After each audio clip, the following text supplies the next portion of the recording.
Vous avez déjà probablement entendu la phrase « le gras, c'est la vie ». Et pour les bébés, elle est tout à fait vraie. Je vous explique aujourd'hui pourquoi. Et pour cela, je vais vous parler du DHA.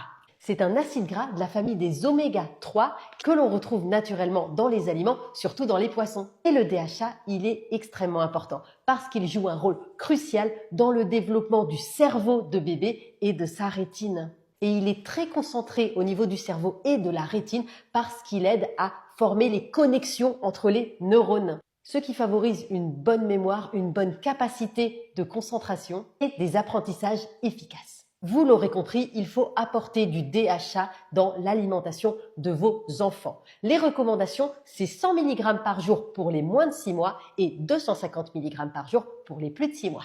Mais où est-ce qu'on le trouve? En premier, dans le lait maternel. Le lait maternel, il est naturellement riche en DHA et il a la concentration idéale pour votre bébé. Il y en a aussi dans les laits infantiles premier âge et deuxième âge, car depuis 2020, c'est obligatoire d'avoir une concentration d'au moins 20 mg pour 100 kcal. Par contre, tous les laits ne se valent pas. Il y en a qui ont uniquement le taux minimum obligatoire et il y en a qui ont des taux plus élevés qui se rapprochent du taux du lait maternel. Par contre, dans le lait de croissance, il n'y en a pas forcément parce que ce n'est pas obligatoire. Donc, ça dépend vraiment des fabricants. Et dans le lait de vache, il n'y en a pas assez.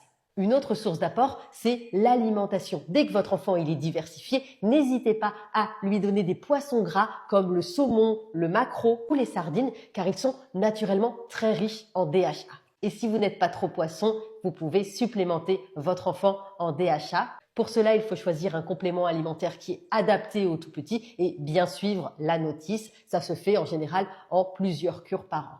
Et n'oubliez pas qu'au moindre doute, il faut demander conseil à votre médecin ou à votre pharmacien.